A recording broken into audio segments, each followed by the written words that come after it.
Excuse me. I really hate to bother you. Oh, I see you're having a little dinner party here. I'm really sorry to intrude. I guess you're all probably wondering who I am. My name's Detective Peter Palumbo from the New York City Police Department. The building doorman here, Mr. Dowdy Jones, called me this evening. At 6:20 p.m. exactly, sir. As I was saying, at 6:20 p.m., Mr. Jones here had a rather traumatic experience.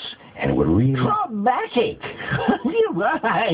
Devastating. That's what it was. Mr. Jones, perhaps we should just tell these ladies and gentlemen about the body you found. Oh, yes, the body. Well, seeing that my shift was over, I went to the West Alleyway to get my car to meet the boys over at O'Malley's. When I look at my car, it was Mr. Barnes. Dead he was. He'd fallen off his balcony and flattened my roof. Oh, there he was, lying on the top, all sort of scrunched and twisted and warped. I couldn't even open my door. It was horrible. You know, ladies and gentlemen, it's a funny thing about Mr. Barnes. The U.S. Attorney General's office has been investigating him recently and was about to arraign him on charges of insider trading. Yeah.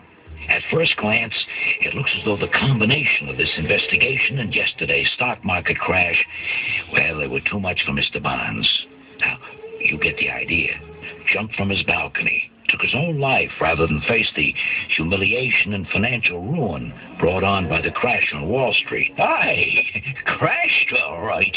Crashed on me beautiful car. As I was about to say, although the fall of John K. Barnes ended in a crash on Dowdy Jones' car, I don't think he jumped. I'm afraid all of you are now suspects in a murder. Yes, murder. I have evidence that Mr. Barnes may have been poisoned. Yes, poisoned. Well, there was no sign of a struggle in the apartment. There are a few other things to consider.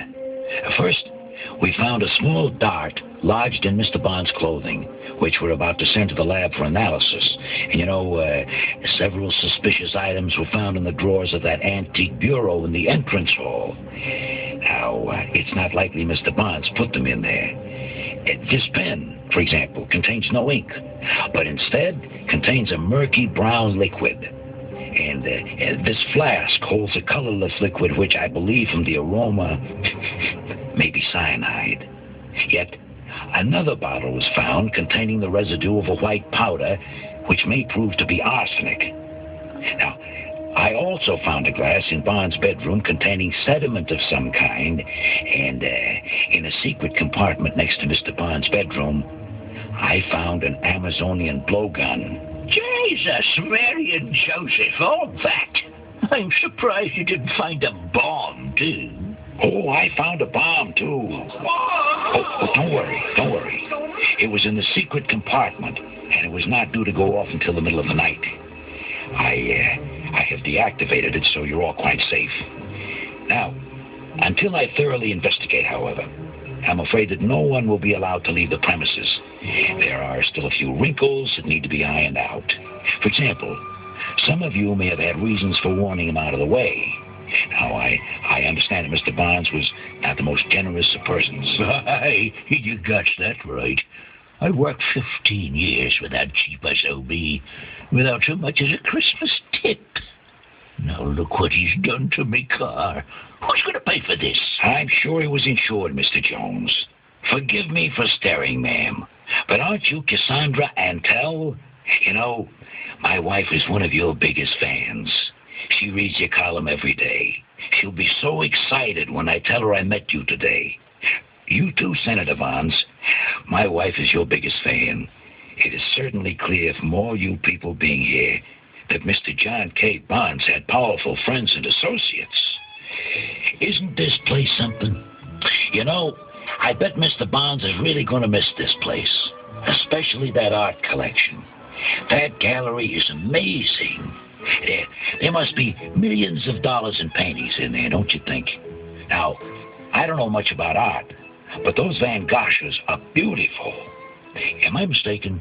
Or were those genuine Freud Jew lens hanging in there? My wife loves his paintings. Wait till I tell her I saw so many of his originals. Really something.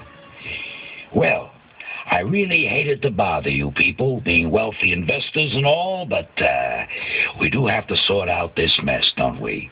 Now, I will leave you my notes on the report of investigation just in case it jars a thought. Now, I'm sorry, but you can't leave the apartment. What I'm going to do, I'll post a police officer outside the door for your protection. I suggest while you wait, you try to solve this matter amongst yourselves. And do try to enjoy your dinner. Mr. Jones, if you would follow me, I have just one more thing to ask you that's bothering me. Very good, sir. Top of the evening to you, my friends. And if I may leave you with just a brief Irish prayer.